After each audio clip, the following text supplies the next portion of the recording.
This is the DC Defender Show on United Football Media. The show that's for the people, by the people, produced right here in the DMV.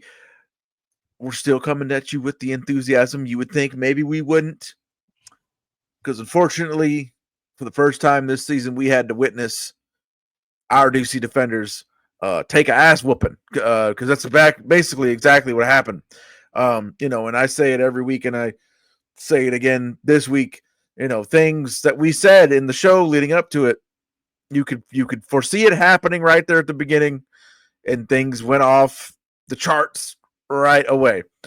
There's a guy whose column I used to love reading. I think it's since, because the age of digital written content is a lot different now than it was 20 years ago.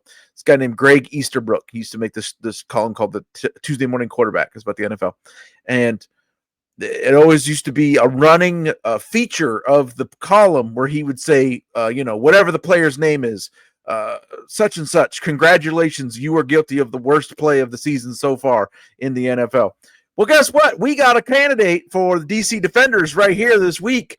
Brennan Sanders, congratulations, you are guilty of the worst play of the DC Defender season so far, because you were the beginning of the downfall of what happened on this weekend, running a lazy route and then making a incredibly moronic mental error. First, he runs the route short of the sticks. This is that pass of in the first quarter. Runs the route short of the sticks for no reason, catches it, and then doesn't put his arm out to get the first down while he's going out of bounds. Didn't need to extend, didn't need to stretch, didn't need to fight through a hit. All you had to do is just put your hand out. And nope, no idea where he was at on the field, zero awareness. In a big rush to get out of bounds so he doesn't take any physical contact. And then instead of first and goal, it's 4th and inches. We don't get it. And then the Panthers take it back the other way of 95-yard drive.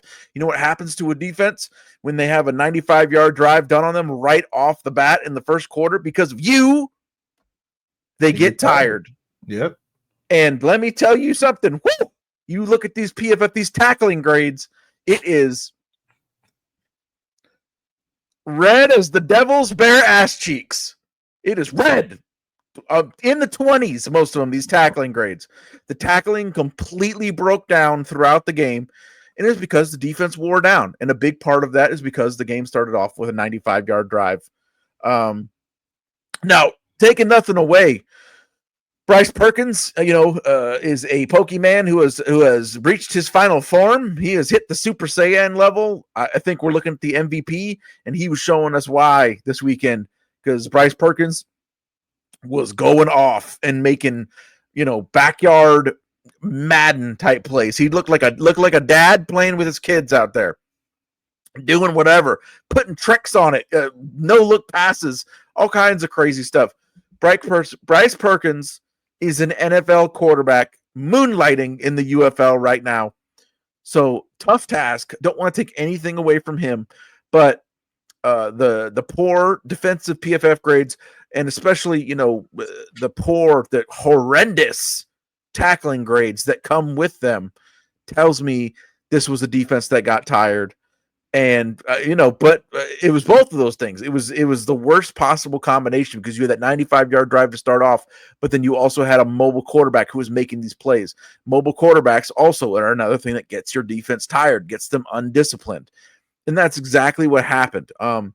Not too much to speak about on the defensive side of the ball. Derek Roberson, Malik Fisher, both had 67 grades, especially Derek Roberson. We say his name every week, man. If he gets like 3 more sacks, I think he has to be right up there in contention with Defensive Player of the Year in the UFL. Because we talk about him, I think, every single week. And he had another excellent game, 67 overall grade, 86 pass rush grade. He had 6 hurries, as well as 2 hits. Excellent job. Couldn't quite get a sack, because Bryce Perkins is that guy. But excellent game by Derek Roberson. Not too much else to speak of. Unfortunately, Ojemudia out there at corner had himself a good game, 72 PFF rating. But otherwise, no go. We're down in the 50s and 40s and 30s for most of the guys, and like I said, several 8 to 10 guys had tackle ratings in the 20s, not great. So Tay, what did you see out there? I'd say that was the key. Defense got worn down. They had to chase down an MVP type player, and away we went. Yeah, I mean, Panthers made their case that game. They played their best game. That was probably the best game from a team all year. I mean, they played an amazing game on both sides of the ball. Yeah, Bryce Perkins, he's pretty good. He's by far and away, I think he's the best player in the league right now. I mean, he's playing great game after great game after great game. But yeah, I mean, we couldn't tackle. I mean, they went off for 200 rushing yards. You know, I think Bryce Perkins had 90. Their running back had 70. I mean, you know, we're giving up over 200 rushing yards. That explains, you know, that explains it. You know, so I mean, and yeah, I mean, and it does go back to the first quarter, like you were saying. You know, just having to go play defense on such a long drive and stuff like that. And, you know, if you can't get off the field, it could hurt you later on in the game. So positives, though, like, you know, we were down pretty much the whole game, but I still do like how Chris Rowland played. He's been playing so well. Hell yeah. I was going to go do a whole offensive section. You're correct. Chris Rowland. Yeah. He's a bad man. He's right behind, I think, at this point, he's right behind Adams of Memphis as like the best receiver in the league. He absolutely went off in a game where they knew that we had to pass. 9 receptions for 144 yards and a touchdown. Just went nuts. Not much to speak of elsewhere on the receiving. Jaden Mickens, a good game, 3 catches on 3 targets. But Chris Rowland, in a game where they knew we had to pass, they had soft shells playing coverage. He still went insane and got fed the ball. Really solid game out of Jordan Tiamu too. Tiamu and Rowland were really the only way that we even had a shot at because there was a couple of times throughout the game where it was like, okay, maybe if the defense can get a stop, maybe, you know, we hit that long touchdown pass. I believe it was in the second quarter. Could have been the second or the third, where it was like, all right, there's still a chance here. We're still not completely dead. And then Bryce Perkins did Bryce Perkins things, and then we were dead. But yeah, great game by Chris Rowland. Offensive line had another good game. Everybody's pass blocking grade was a 68 at least, up into the 70s for most of them. In a game where the other team knew we had to throw the ball, they still were fantastic in pass protection, so you cannot get mad at that at all. Yeah, no, offense. And an interesting note. First time this season, Deion Jackson outsnapped Abram Smith. Yeah. Whoa. I mean, I see why. And he had 5 yards of carry, too. He did really well.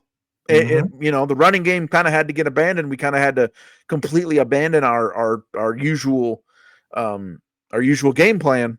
But yeah, the guy we've been talking about since the preseason, Deion Jackson, kind of taking over a little bit there. Looked good in all the opportunities he has had as well. Keep going though. Talk about that offense. Chris Rowland, like we were just saying, he's been excellent all year. You know, it's just unexpectedly taking the place of Ty Scott. You know, he was really good too, and for him to fill in and just fine. You know, he deserves a lot of credit. And Te'amu, he didn't lose us the game. I wouldn't fault him. You know, he was completing his passes, taking care of the ball. I mean, he looked like he wanted to win, but 55%. That's what I want from you, buddy. Yeah. And in a game, like we said, where we kind of had to abandon the run game. They knew we had to throw, and he was still making it happen. So, hey, good game on him. No blame on JT for this one. Yeah, you know, the O-line, they always come to play. You know, they always protect the quarterback. And yeah, Deion Jackson is someone to watch out for. Now, it's the first time we've seen this. You know, Deion Jackson got the ball a lot more than Abram Smith. You know, just going into next week, we'll see. Things may look different. You know, maybe coach sees something. I mean, Deion Jackson does pretty good when he's in the game to me. Yeah. He always shows up, I would say. So, I mean, maybe we'll give him the ball a little bit more. Who knows? This upcoming week, to me, is the epitome of a statement game, because you came out and played like dog ass against this team last time we played against the Brahmas. 12 penalties, gave up a special teams touchdown, just as sloppy as it gets against what is pretty obviously and clearly the worst team in the league. You gave that game away. The Brahmas did what they were supposed to do, but you gave that game away. Now you got them again on a revenge tour the week after you got embarrassed on national TV, where you had terrible tackling, where you got your ass whooped. What is going to be the attitude? What is going to be the trajectory? Who is this team? This is gut check time. This is look in the mirror time this week. I'm not going to say, again, it's like I said before the first game, and I warned them what could happen. I'm not going to sit here and say the Brahmas they have no talent. They have the names. Jordan Mosley, Jordan Williams, Tavante Beckett all had excellent games last week against the Stallions, and have had excellent seasons, or are excellent players. These guys are still there. But what else happened against the Stallions last week is the Brahmas had some of the worst pass protection and overall offense that we have seen all season. We supposedly are supposed to have the best pass rush in the league. We supposedly are supposed to have the best front seven in the league. So if you go against this team whose right guard, I'm not joking, had a 7.9 pass blocking grade last week. 7, not 57, not 47, 7. Wow. 7 pass blocking grade last week. If you guys can't go in there and shut down this offense and get pressure on Kevin Hogan, who I assume is going to be a starter again, he did pretty decent last week. Outside of getting pressure on pretty much every single throw, his completion percentage wasn't bad. He had some real solid throws. He dropped one in the bucket to Jontre Kirkland, who was wide open, would have went in for a touchdown, and he just bonked and dropped it right off his helmet. So I assume Hogan's going to be in there. If we can't get a pass rush on him, then I don't know what we're doing out here. After what this Brahmas team put us through a few weeks ago, and what just happened in front of the nation against the Panthers, this is gut check. This is look in the mirror. Who are you? Because you should, all of those circumstances considering, come out and smoke these boys in their own home stadium. Smoke them. But are the mental mistakes, is the sloppiness going to come back? Did we get our hearts ripped out last week against the Panthers? These are questions that must be answered. What are your thoughts there, Tay? What do we got on deck for this week against the Brahmas? Well, I feel like we absolutely need this one. So, we're getting late in the season. Battlehawks are creeping up right around the corner. Yeah. Like I mean, we need this. Like, we beat them. We're 5-2. I mean, you're looking good for the rest of the year. The playoffs are around the corner, and I do not think we should play around with the Brahmas because they beat us before. It's a cert. We can't play around because of that. And also, 4-3. We're almost in a 3-way tie for the playoff. Yeah, we could be out of the playoffs. It's still mathematically possible. Yeah, cannot drop stupid games. Yeah, like 4-3 is ugly. Like, that'll make you like give up. Like, oh yeah, we'll just keep losing from here. Like, 4-3 is really bad. 5-2 just looks way better. That looks like a good football team. 4-3 looks like average. So we're a good football team. So 5-2 should be the record. After we play them on Friday night, the game plan is simple. The game plan is simple. Get to the quarterback, like you said. It'll make it easier for the secondary. They shouldn't be able to run the ball.